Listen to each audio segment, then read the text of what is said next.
오늘의 뉴스레터에 오신 것을 환영합니다. 아래는 주요 내용입니다. 1. 폴란드는 새로운 한국 무기의 사용을 발표했다. 2. 일본, 선진국 대열 탈락. 한국에게 완전히 밀린 일본. 안녕하세요. 최근 몇 개월간 폴란드의 모습을 보면 이제 한국과 혈맹이라고 불려도 무방할 정도로 한국산 무기들을 많이 사가고 있으며 앞으로도 더 많이 사려고 하고 있습니다. 현재까지 K2 전차 980대, K9 자주포 672문, FA 50-48대, K239 천무 다연장 로켓 288문, 로켓 2만여 발, K4 고속 유탄 기관총 수백문, 고속 유탄 50만 발을 계약했습니다. 그런데 앞으로 더 기대된다는 말도 흘러나오고 있는데요. 그래서 폴란드가 앞으로 추가로 구매할 무기에 대해 이목이 쏠리고 있습니다. 최근 폴란드 국방장관이 SNS에 한국의 또 다른 무기를 구매 고려하고 있다고 밝히며 관심을 모으고 있는데요. 벌써 이 무기를 차주부터 테스트 시작한다는 소식까지 들려오고 있습니다. 그 무기가 어떤 것인지 앞으로 폴란드가 구매할 한국산 무기에 대해 좀 더 자세히 알아보겠습니다. 현재까지도 우크라이나와 러시아의 전쟁은 혼란의 상황이 지속되고 있습니다. 지난주 러시아는 우크라이나의 핵심 인프라를 겨냥해 미사일과 드론을 동원한 대규모 공중전을 벌였습니다. 이미 무기가 바닥난 러시아는 이란산 자폭 드론을 사용해 한 번 더 논란이 되고 있는데요. 미국 등 서방은 러시아군이 이란에서 공급받은 공격용 드론으로 민간 목표물 등에 대한 무차별 공습을 가하고 있다고 비난했습니다. 크림대교 폭파 사건 이후 대대적인 보복에 나선 러시아가 미사일 공격에 이어 이란제 자폭 드론으로 키이우 주민들을 괴롭히고 있는 것입니다.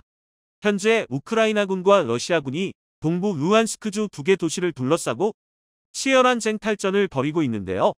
보도에 따르면 루안스크 주지사는 이날 텔레그램 채널을 통해 현재 가장 뜨거운 전장은 루안스크의 스파토베와 크레민나 지역이라며 러시아군은 해당 지역에 심한 포격을 가하고 있다고 밝혔습니다.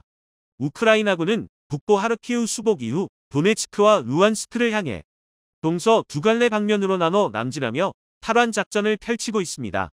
특히 이 두 곳은 주요 탈환 목표인 루안스크주, 세베로도네츠크와 불과 28km 거리 내에 있습니다. 지난달 우크라이나군이 탈환한 도네츠크 요충지 리만으로부터 북쪽과 동쪽 방향으로 각각 53km와 30km가량 떨어져 있어 전략적 가치가 큰 상황입니다.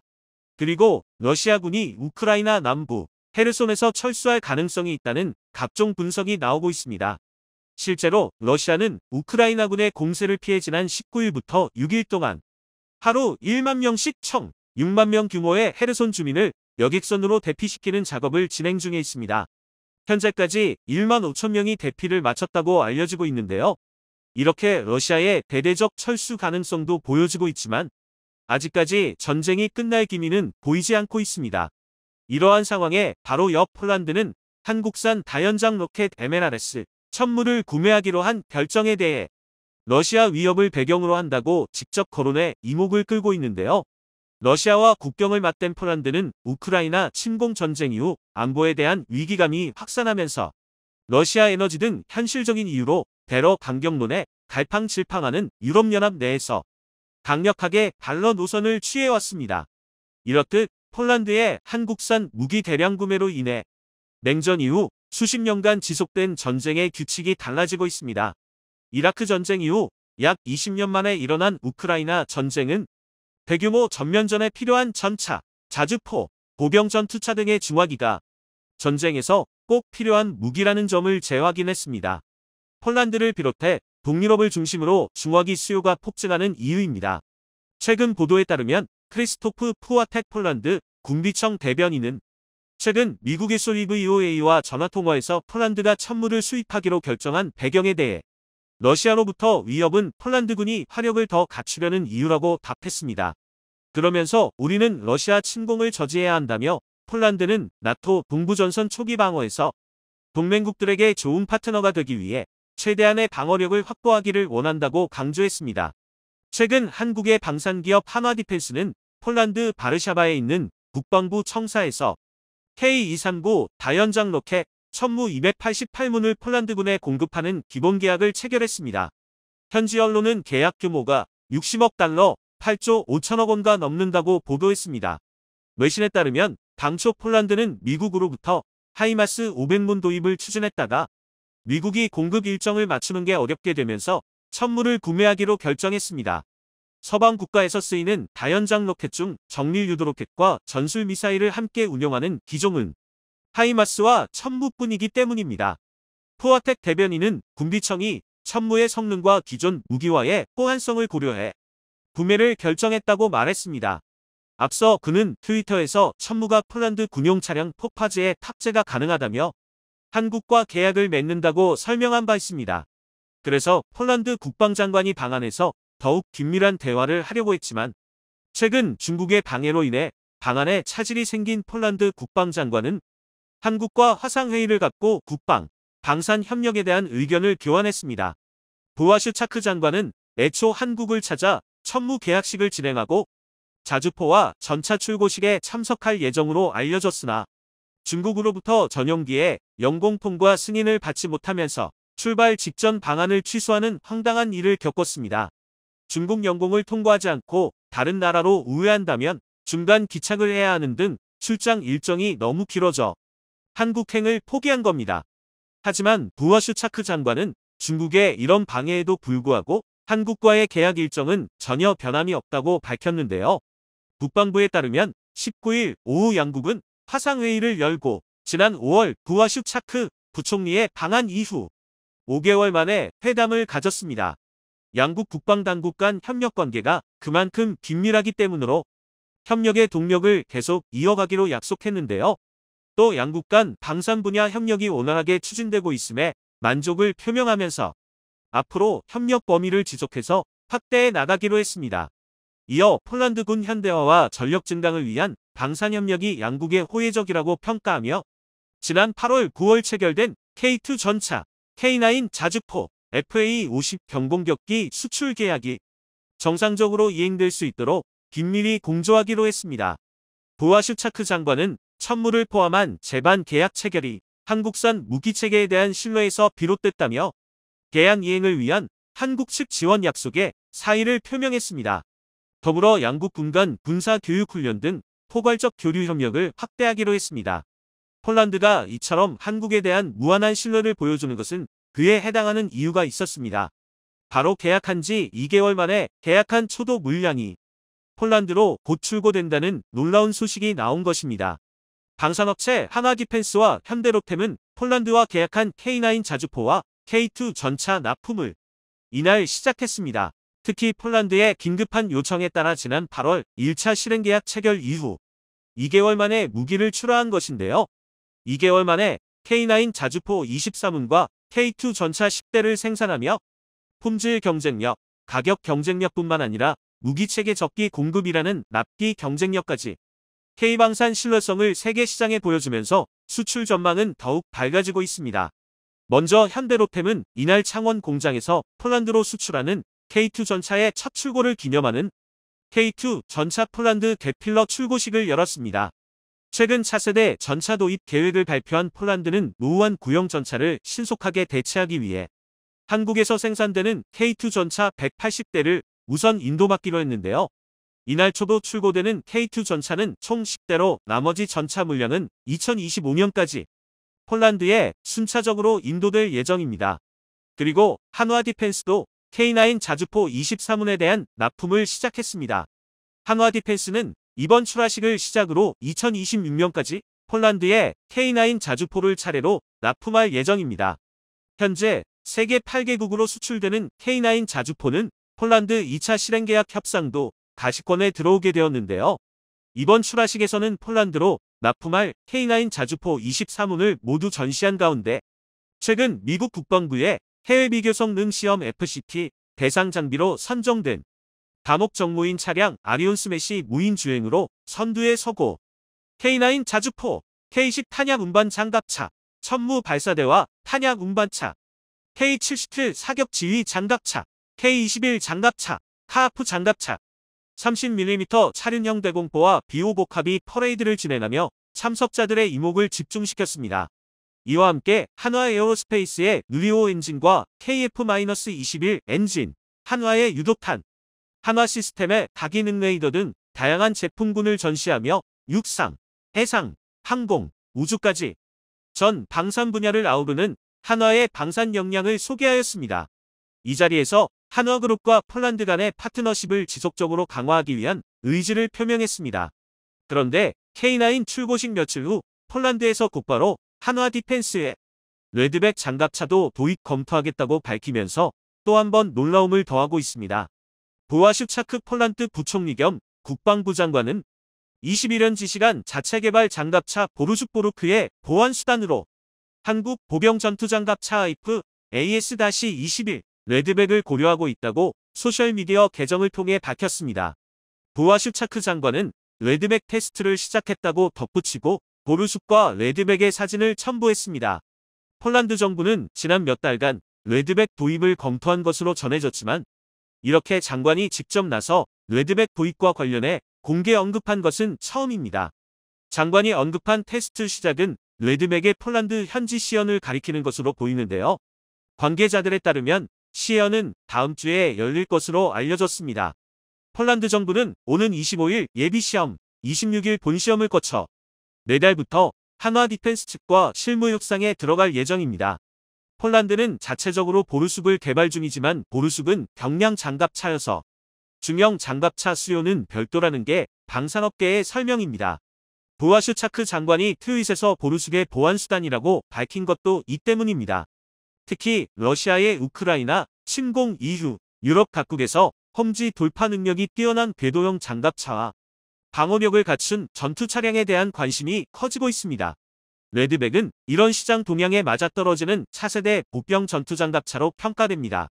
레드백은 5세대 보병 전투장갑차로 복합 소재 고무궤도, 특수 방어 설계, 아이언 비전 헬멧 전시 기능, 능동 이상배 열레이더 이사, 이용 아이언 피스트 능동 방어 체계, 상태 감시 시스템 음스 등 신기술을 대거 적용했습니다.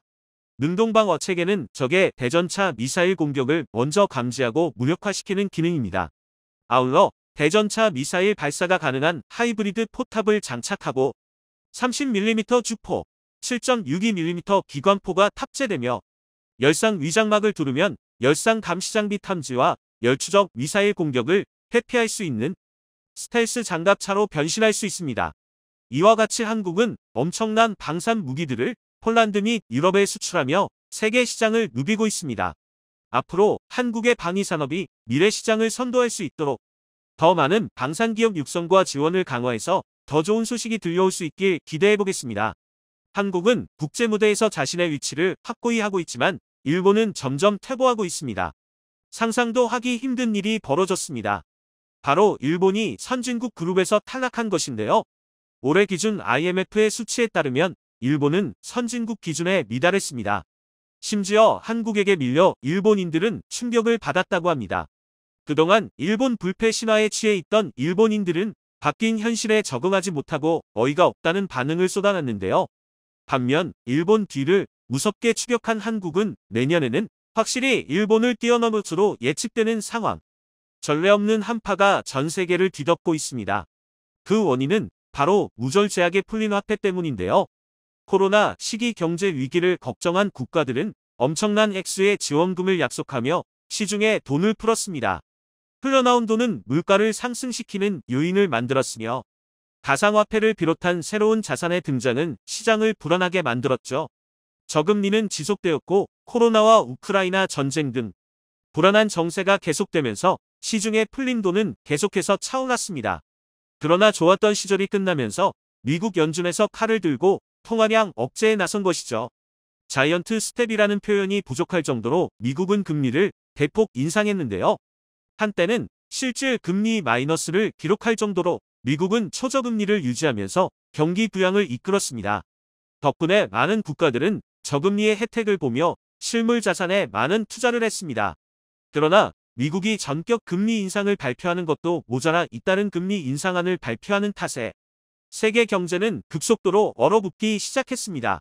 풀린 돈은 다시 주인을 찾아 지갑 안으로 들어가기 시작했고 닥치는 대로 자산을 사들이던 개인과 기업들은 몸을 사리기 시작했습니다. 그 결과 세계 각국과 빚을 낼 정도로 투자에 나섰던 국가와 개인들은 고금리 폭탄의 직격을 맞게 되었습니다. 원금보다 갚아야 할 이자 걱정이 더 앞서게 된 것이죠. 이미 과도할 정도로 빚을 낸 국가들은 원금보다 더 많은 부채로 인해 갚아야 할 빚이 기하급수적으로 늘어났죠. 스리랑카를 비롯한 동아시아 국가들은 이미 파산할 정도로 후진국에게 위기가 찾아왔죠. 아프리카 국가들 가운데 중국의 돈을 끌어다가 무리하게 사업을 벌인 국가들 역시 금리 폭탄의 영향을 맞았죠.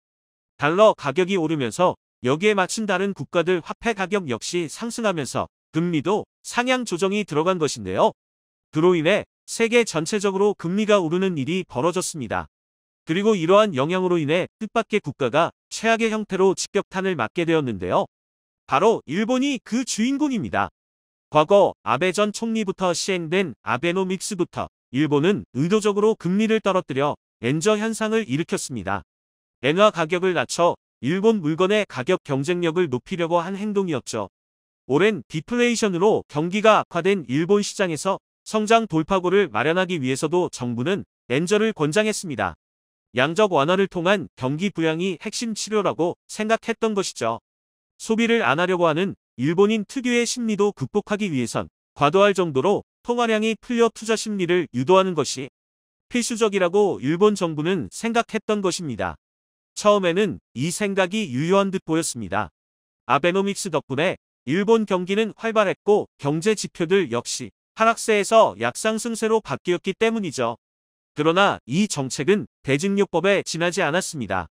진정한 성장을 위해선 미래 먹거리에 투자를 하고 산업 육성을 위해 내부 구조 개선을 해야 했으나 아베노믹스 덕분에 풀린 경기로 이 시기를 일본 정부는 놓친 것이죠. 결국 미 금리가 높아지면서 그동안 감춰졌던 일본 경제의 허약함이 만천하에 드러난 것입니다. 이미 이 사태를 예견했던 경제 전문가와 일본 관료들은 심각한 경고를 남기며 이를 비판했죠. 노구치 유키오 교수가 대표적인 인물입니다. 그는 저서와 언론 인터뷰를 통해 일본 경제는 쓰러지기 직전이며 다른 국가들이 이미 일본을 추월해 저만치 앞서가고 있다고 말했죠. 특히 그는 한국이 일본을 대신해 G7 자리에 오를 것이라 예언하면서 대만도 곧 있으면 일본을 초월할 것이라고 주장하며 일본인들의 반감을 샀습니다. 대부분의 일본인들은 이러한 주장은 현실성이 없다고 지적하며 그의 예견은 틀릴 것이라고 바라봤죠. 과거의 영광에 사로잡혀 현실을 제대로 보지 못한 것인데요. 그리고 안타깝게도 그가 예측한 일은 생각보다 더 빠르게 찾아왔습니다. 바로 IMF에서 일본이 선진국 그룹에서 탈락했다는 소식을 알린 것이죠. 오랜 기간 버블의 늪에서 벗어나지 못했어도 내수 경기와 튼튼한 채권을 통해 선진국 가운데 서도 높은 순위를 유지하던 일본이 결국 추락한 것이죠. 올해 2022년 IMF가 발표한 자료에 따르면 1인당 PPP 구매력 지표에서 일본이 최초로 5만 달러 수준에 미치지 못한 것으로 드러났습니다. 선진국 기준으로 여겨지는 5만 달러 선은 항상 넘었던 일본이 마침내 그 선조차 붕괴하면서 추락한 것이죠. 5만 달러 지표에 속한 국가로는 미국과 캐나다, 서유럽에 속한 잘 사는 국가들, 사우디아라비아와 호주와 뉴질랜드, 그리고 대만과 한국이 포함되어 있습니다. 한국의 경우 5만 달러 선을 넘기며 당당히 선진국 그룹에 포함되어 있는데요. 그런데 이 지표에서 일본이 빠지게 된 것입니다. IMF가 발간한 자료에서 한 번도 빠진 일이 없었던 일본이 선진국 그룹에서 탈락했다는 것은 심각한 현상인데요. 다른 지표에서도 일본의 추락은 눈에 띄게 드러났습니다. 세계경제전망 월드 이코노믹 아웃룩에 따르면 한국의 1인당 GDP는 33,590달러를 기록했는데요. 일본은 34,360달러를 기록해 격차가 770달러로 줄어들었습니다. 원화 약세를 감안해 지난해 35,000달러에서 4% 줄어든 금액인데요. 엔화 가치는 이보다 더 빠르게 하락한 탓에 지난해 39,300달러에서 12.6%나 떨어진 34,360달러를 기록한 것입니다. IMF 통계 작성 이래로 최소 수준인 770달러로 좁혀지면서 1995년 31,640달러 수준의 격차를 보였던 1인당 GDP는 조만간 일본을 초월할 것으로 전망합니다. 큰 이변이 없다면 내년쯤 한국이 일본을 초월할 것으로 보이는데요. 강달러 현상을 보이며 무섭게 치솟고 있는 환율 역시 일본을 조이고 있는 위험 요인입니다. 현재 1달러 당 150엔이라는 수치에 임박한 환율은 올해 말인 12월에는 160엔까지 치솟을 것으로 보이는데요. 일본 미디어 겐다이 비즈니스는 경제평론가 스즈키 다카이로의 분석을 인용, 일본 경제가 최악의 경우 2023년 환율 180엔 시대를 기록할 수 있다고 전망했습니다. 경기가 나쁜 것도 모자라 물건값도 오르는 스태그플레이션이 닥칠 것이라 본 것이죠. 파산하는 기업도 가파르게 치솟고 있습니다. 산케이신문은 데이코쿠 데이터뱅크 자료를 인용해 올해 4부터 9월 사이 도산한 기업이 159곳으로 지난해 같은 기간 대비 2배나 많은 기업이 파산한 것으로 분석했죠. 일본 민간 경제 부분에서도 이러한 위험 신호는 커지고 있습니다. 100엔 숍 열풍이 불었던 일본에서는 이제 500엔 숍이 생겨나고 있다고 하는데요. 일본 가게의 수입이 줄어들면서 이들을 사로잡기 위해 적당한 품질의 싼 제품을 내놓아 판매량을 늘리겠다는 전략이죠. 무인양품이 선보인 500엔 숍은 큰 인기를 누리며 가파르게 상승하고 있다고 합니다. 일본 정부 역시 이를 잡기 위해 여러 대책을 내놓으며 민심 잡기에 나섰는데요. 그러나 이제까지 대증요법으로 경제 위기를 넘기려고 했던 일본은 한계를 맞이하며 심각한 붕괴 위험에 직면하게 되었습니다. 그동안 애써 외면했던 가계 부채로 금리가 상승하게 되면서 일본 정부는 큰 부담으로 돌아온 빚 갚기에 나섰습니다. 이미 세수의 상당 부분을 원리금 갚는 데 사용하고 있는 가운데 금리 폭탄으로 일본 정부에게 더욱 큰 부담이 가해진 것이죠. 아베노믹스로 인해 일본 정부 부채는 GDP의 260%가 되었습니다. 다른 국가라면 진작 파산하고도 남았겠지만 안전자산으로 평가받는 엔화의 통화 가치와 일본 정부의 외환 보유고 덕분에 겨우 무마시킬 수 있었는데요. 그러나 이것도 한계에 부딪힌 것입니다. 정부는 엔화 매입과 달러 매도 정책으로 시장 개입에 나서는 등 적극적인 엔화 가치 방어에 나섰지만 세계적인 흐름과 강달러 기조는 바뀌지 않은 상황에서 불가능한 일이었습니다. 그런데 이런 와중에도 기시다 후미오 정부는 권력 유지를 위해 포퓰리즘 정책에 손을 대면서 지지율 끌어올리기에 앞장선 상황. 최근 아베 전 총리 사망과 통일교 관련된 이슈로 인해 일본 정계에서 기시다 후미오는 큰 위기에 몰렸습니다. 지지율 20%대를 유지하면서 정권 교체 이야기도 공공연하게 나돌았죠. 이를 막기 위해 기시다 후미오는 최근 전기 및 도시가스 요금의 10%를 보조하는 방안을 내세우며 민심 달래기에 나섰습니다.